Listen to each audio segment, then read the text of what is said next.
Naturally Masat চলছে, তো মাসাটের pass ছিল, অ্যান্ড তাই জন্য হাতিবাগান স্ট্রিট এরিয়ার অন্যতম গুরুত্বপূর্ণ একটা পুজো, সেটা হলো গিয়ে হাতিবাগান সর্বজনীন, যাদের এবছরের থিম হলো গিয়ে অথই ঘাট।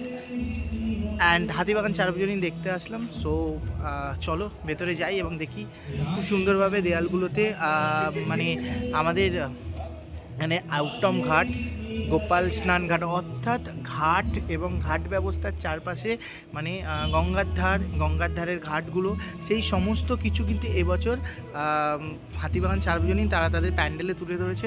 ছোট্টর মধ্যে খুব অল্প করে খুব সুন্দর ওপরে একটা স্ট্রাকচারটা ঢুকতেই কি সুন্দরভাবে মানে চারিদিকে কলকাতার যত ঘাট আছে সব ঘাট যেন অল্প কিছুক্ষণ সময়ের মধ্যে যদি তুমি হাতিবাগান সার্বজনীনের পূজা মণ্ডপে আসো তাহলে কিন্তু অবশ্যই দেখতে পাবে। কেননা চারিদিক দিয়ে কিন্তু ওরা এই যে শ্রী সারদা মায়ের ঘাট মানে আমাদের বাগবাজারের ঘাট, এরকমভাবে চারিদিক দিয়েও কিন্তু ওরা পুরো ঘাট ব্যবস্থা মানে যত স্নান ঘাটগুলো আছে সব কিন্তু ওরা তুলে ধরেছে। চলো ভেতরে যাই এবং দেখি। বাহ, ভেতরটা মানে সিরিয়াসলি যদি ঠিকঠাকভাবে প্রপারভাবে মানে এত সুন্দরভাবে ওরা জায়গাগুলোকে তুলে ধরেছে না, মানে আর্ট কাকে বলে আর আর্টিস্ট কাকে বলে সেটা কিন্তু অবশ্যই এই প্রিন্টিংগুলোকে দেখলে আসবে।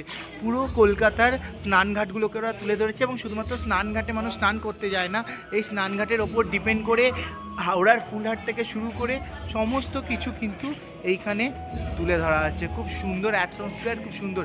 আর কি সুন্দর ওপরে এটা একটা পাড় তৈরি করা, মানে যেভাবে গঙ্গার ঘাটের পাড়গুলো থাকে সিঁড়ি দিয়ে, এবং এটাকে উল্টিয়ে তৈরি করা পুরো প্যান্ডেল স্ট্রাকচারের ওপরে, এবং যেখানে অলরেডি কলসি বালতি সমস্ত কিছু রয়েছে।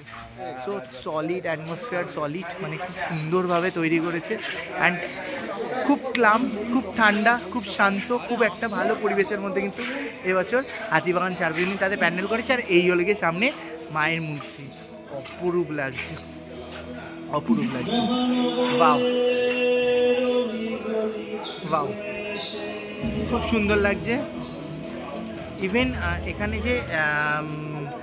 এখানে যে ঠাকুরগুলো যেগুলো করেছে, সেই ঠাকুরগুলো যদি একটা জিনিস আমি একটুকুনি জাস্ট ফলো করাই, সেটা হলো কি লক্ষ্মী এক রকমের, সরস্বতী এক রকমের, কার্তিক এক রকমের, গণেশ এক রকমের, এবং এগুলোকে যদি ফলো করো না তাহলে গঙ্গার ঘাটে ঠিক যে অবস্থায় ঠাকুরকে বিসর্জন করে দিয়ে যায় এবং বিসর্জনের জন্য আনা হয়, ঠিক সেটাই মেনটেন করা হয়েছে।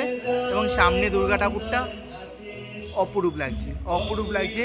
জীবন মরণ নাচের ডমরু বাজাও জল দমন্দ্রে, অর্থাৎ এটাই হলো গিয়ে অথই ঘাট এবছর হাতিবাগান সার্বজনীন তাদের পূজা মণ্ডপে তুলে ধরেছে। তো সিরিয়াসলি আমি এটাই বলবো যে এখানে আসলে অভিনবত্ব কিছু দেখতে পাবে, আর ব্যাকগ্রাউন্ডে যে সংটা, মিউজিকটা মারাত্মক লাগছে। তো অবশ্যই কিন্তু আজকে মার্চ অলরেডি এদের প্যান্ডেল কিন্তু খুলে যাবে 22 বা 23 সেপ্টেম্বর থেকে, বাট এটা মার্চের মধ্যে চলছে। প্রিভিউ পাস, যাদের কাছে পাস আছে তারা কিন্তু অবশ্যই সুন্দর পরিবেশটা অবশ্যই কিন্তু উপভোগ করে যাও। থ্যাংক ইউ সো মাচ, টাটা, দেখতে থাকো নতুন।